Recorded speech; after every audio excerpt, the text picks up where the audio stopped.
Listen to a salsa band in full swing, and you're hearing a sound that exploded out of New York City in the 1960s, a high voltage mix of Cuban, Puerto Rican, and African rhythms.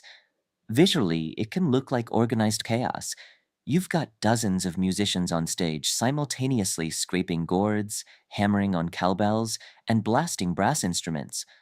With so many completely different rhythmic patterns flying around at the exact same time, how does it avoid collapsing into a massive wall of noise? Every musician functions as a component in a synchronized rhythmic machine, adhering to a strict set of rules that governs every hit and scrape. To understand how this groove actually works, we have to strip all that chaos away and stunt right at the center with the band's heartbeat.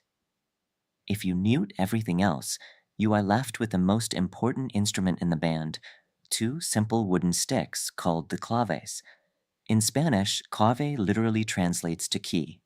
This chart shows the repeating 5-note pattern the claves play throughout the entire song.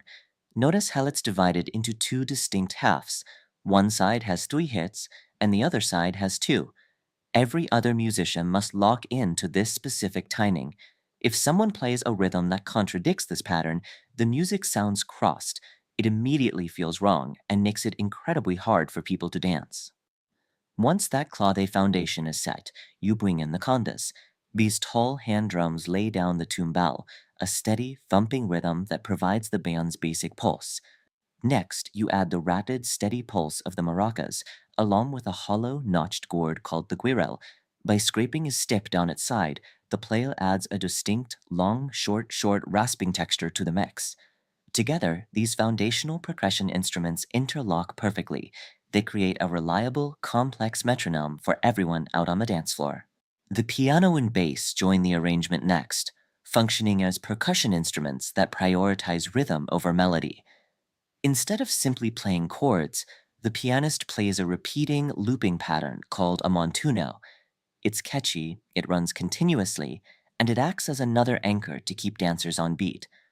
Beneath that loop, the bass guitar lays down its own specific groove, known as the tumbao de bajo. Look at this visual of a standard 4-beat measure. Notice something counterintuitive. The bass often completely avoids playing a note on the very first beat, choosing to hit the offbeats instead.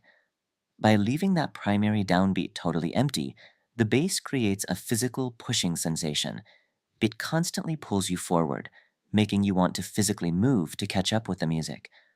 When you combine the piano's looping montuno with the offbeat push of the bass, you elevate the track from a simple drum circle into a propulsive driving groove. To manage the shifting energy of that groove, you look to the bongo player.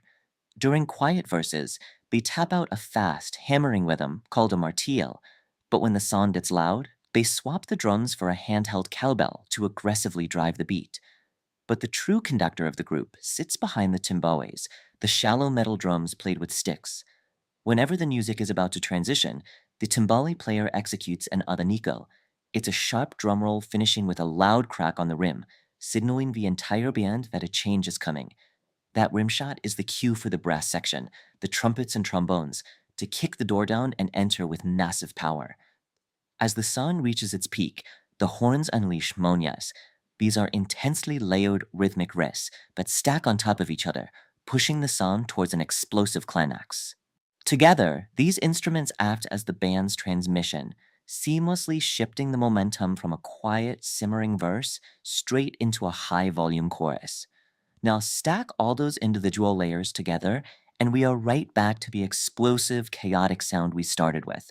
Except now, your ear knows exactly how to decode it. You can isolate the steady heartbeat of the claves, feel the forward push of the bass, and anticipate the massive blast of the horns. The magic of salsa doesn't rely on flashy soloists doing whatever they want on stage.